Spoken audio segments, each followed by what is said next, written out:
Hi friends, welcome back to സൂവൂസ് kitchen.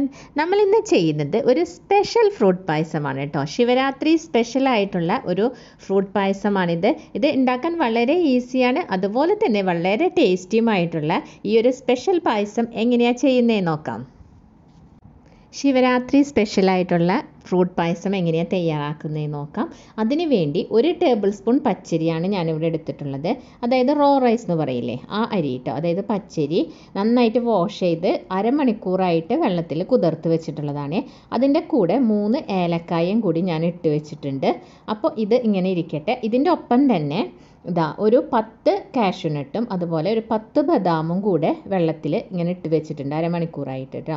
അപ്പോൾ എന്താണെന്ന് വെച്ചാൽ നമുക്ക് ഈ ബദാമിൻ്റെ തോലൊന്ന് കളഞ്ഞിട്ട് വേണം ഇത് അരച്ചെടുക്കാനായിട്ട്. അപ്പോൾ ഈ കാഷ്യൂനട്ടും ബദാമും സെപ്പറേറ്റ് അരയ്ക്കുക, അതുപോലെ അരിയും ഏലക്കായും കൂടി സെപ്പറേറ്റ് തന്നെ അരയ്ക്കുക കേട്ടോ. അരി നന്നായിട്ട് അരച്ചെടുക്കുക, പക്ഷേ കാഷ്യൂനട്ടൊക്കെ നമ്മളൊന്ന് കരുകരുപ്പായി അരച്ചാൽ മതിയാവും. ഞാനിപ്പോൾ ഇവിടെ ഇത് രണ്ടും അരച്ചെടുത്തിട്ടുണ്ട് കേട്ടോ. പച്ചരി ഇത് നല്ല പേസ്റ്റായിട്ട് അരച്ചിട്ടുണ്ട്. പിന്നെ നട്ട്സ് ഇതാ സെപ്പറേറ്റ് അരച്ചെടുത്തിട്ടുണ്ട്. അത് ജസ്റ്റ് ഒന്ന് കരികരിപ്പായിട്ടാണ് അരച്ചെടുത്തിട്ടുള്ളത് കേട്ടോ.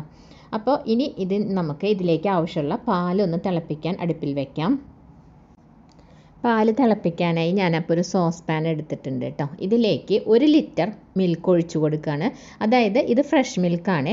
അപ്പോൾ അത് ഒഴിച്ചതിന് ശേഷം ഞാനിപ്പോൾ ഈ പാത്രം ഒരു ഗ്യാസ് സ്റ്റൗവിലേക്ക് മാറ്റി കൊടുത്തിട്ടുണ്ട് കേട്ടോ. എന്നിട്ട് നമുക്കൊന്ന് ഇളക്കി കൊടുക്കാം. അപ്പോൾ അതിങ്ങനെ ഇളക്കാതെ വെച്ച് ഇങ്ങനെ തിളപ്പിച്ചെടുക്കരുത്, കാരണം അങ്ങനെ വരുമ്പോൾ അതിൽ പാട കെട്ടാനുള്ള സാധ്യതയുണ്ട്. അങ്ങനെ പാട കെട്ടിക്കഴിഞ്ഞ് കഴിഞ്ഞാൽ നമ്മളുടെ ഈ ഒരു റെസിപ്പി അത്ര നന്നാവില്ല. അപ്പോൾ അതൊന്ന് ഇളക്കി കൊടുത്തുകൊണ്ടിരിക്കുക, പെട്ടെന്ന് തന്നെ തിളച്ച് വരും. ആ സമയത്ത് നമ്മളിപ്പോൾ ചേർത്ത് കൊടുക്കുന്നത് നമ്മൾ അരിയും ഏലക്കായും കൂടി അരച്ച് വെച്ചില്ലേ, അത് ഇതിൻ്റെ കൂടെ ചേർത്ത് നന്നായിട്ടൊന്ന് മിക്സ് ചെയ്ത് കൊടുക്കുക. ഒരു 5 മിനിറ്റ് ആകുമ്പോഴേക്കും തന്നെ അതൊന്ന് കുറുകി വരും കേട്ടോ. ഇപ്പോൾ ഒരു 5 മിനിറ്റ് ഇളക്കുമ്പോഴേക്കും തന്നെ നമ്മളുടെ പാലും ആ നേരത്തെ അരച്ചത് ചേർത്തില്ലേ, നമ്മൾ അരി അരച്ചത് ചേർത്തതും കൂടി നല്ലൊരു തിക്ക് കൺസിസ്റ്റൻസിയിലേക്ക് ഇത് വരും കേട്ടോ. 5 മിനിറ്റ് തന്നെ എടുക്കുള്ളൂ. അപ്പോഴേക്കും ഇതൊരു തിക്നെസ് വരുന്ന സമയത്ത് നമ്മളിതിലേക്ക് ഒരു 1/4 കപ്പ് പഞ്ചസാരയാണ് ചേർത്ത് കൊടുക്കുന്നത്. അപ്പോൾ ഞാൻ നേരത്തെ തന്നെ പറഞ്ഞല്ലോ, ഇതൊരു നിവേദ്യം എന്ന പർപ്പസിൽ നമ്മൾ ചെയ്യുമ്പോൾ പഞ്ചസാര മാത്രമേ ഇതിനകത്ത് ചേർക്കുന്നുള്ളൂ.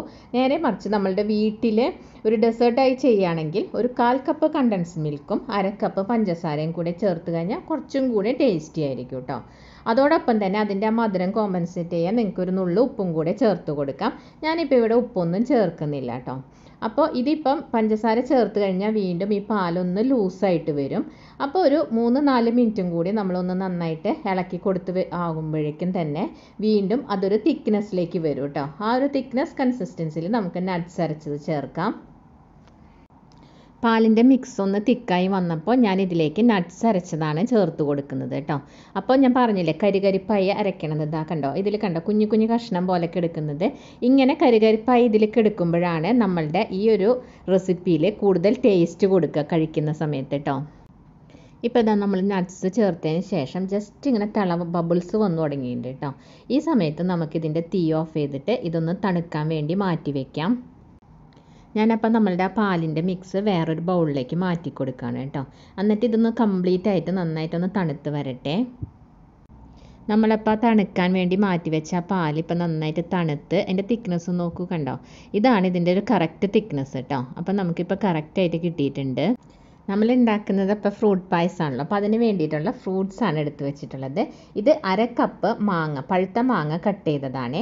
പിന്നെ ഗ്രേപ്സ്, 2 ടൈപ്പ് ഗ്രേപ്സ് എടുത്തിട്ടുണ്ട്. ഒരു പിങ്ക് കളറിലുള്ള ഗ്രേപ്സും 1/4 കപ്പ്, ഗ്രീൻ കളറിലുള്ള ഗ്രേപ്സ് 1/4 കപ്പ്, അതുപോലെ പൊമഗ്രനേറ്റ് 1/2 കപ്പ്, ഒരു ആപ്പിളിൻ്റെ പകുതി ആപ്പിൾ കട്ട് ചെയ്തതാണ് ഇത് വെച്ചിട്ടുള്ളത്.